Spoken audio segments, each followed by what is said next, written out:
important figures in San Jose history, and we're here today to proclaim Thomas Boone Shoe Day on February 24th. Thomas Boone Shoe moved his family from San Francisco after the 1906 earthquake and opened a cannery in Alviso. In the 1920s, it was the third largest cannery in the United States.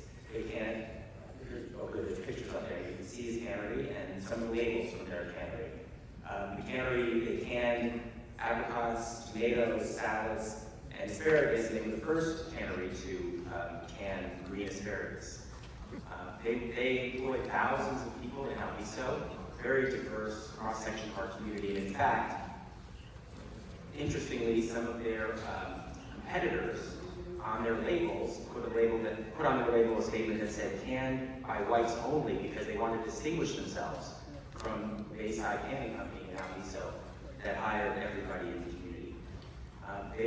He took a lot of care of the community. He was a great figure there and was well respected. And at the point in which he died at the age of 42 in 1931, over 25,000 people attended his memorial.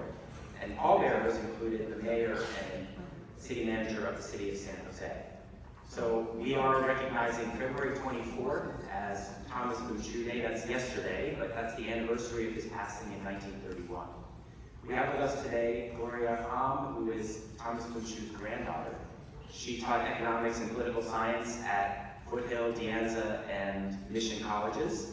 And we also have with us Grant Hahn, who is a 17-year-old student who began to learn about Thomas Boone Shoe and decided he wanted to do a history project to understand him better and his impact on the community. And as part of that work, he came to our office and said he is such an important figure that we would like to have a Thomas Boone Shoe Day in San Jose, and we very much align with that, and that's why we're here today.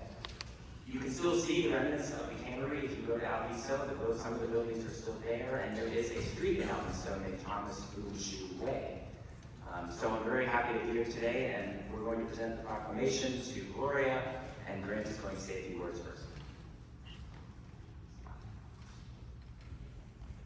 So I first visited Alviso around 1 year ago, and I immediately fell in love with the community for two reasons. First, its small town charm was something that was very unique, especially in the Silicon Valley. And second, as Dave mentioned before, I am a big lover of history, and I found that Alviso had very rich history because it was one of the first towns established in California, and it used to be a really significant port, which I found very cool.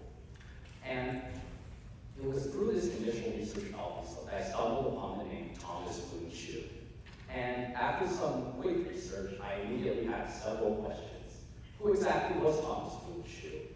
He founded the third largest canning company apparently in the world. How did he do that? What was his childhood like?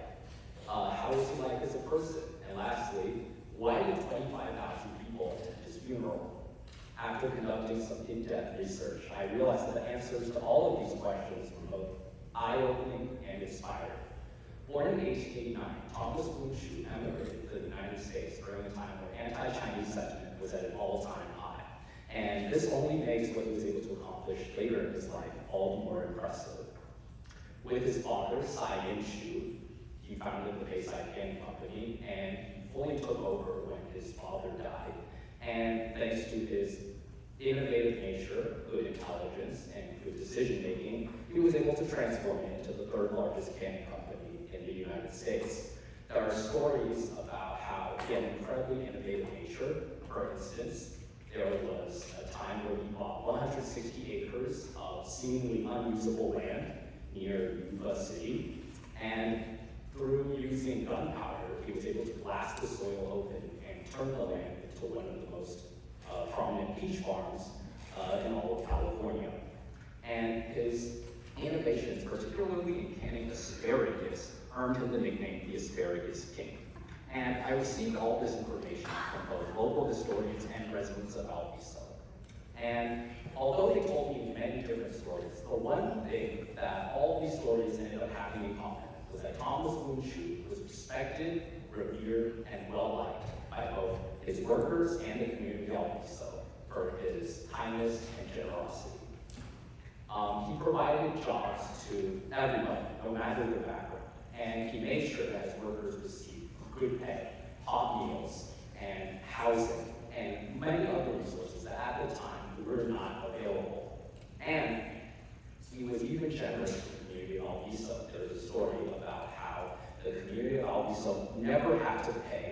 water bill when he was alive, and he provided the people of Valparaiso water during times when water was scarce. So after all of this, it should be no surprise that 25,000 people attended his funeral. But the story doesn't end there. Thomas Winshew's legacy is slowly becoming forgotten, and you may ask, well, why should we care about it? Well, I believe that Thomas Winshew's story can serve as an inspiration for the next generation, which is why I am so excited for this day to have finally arrived, where Thomas Winshew finally receives a holiday of his own. I hope that this holiday can be the first of many steps in inspiring people to follow Thomas Winshew's footsteps as a kind,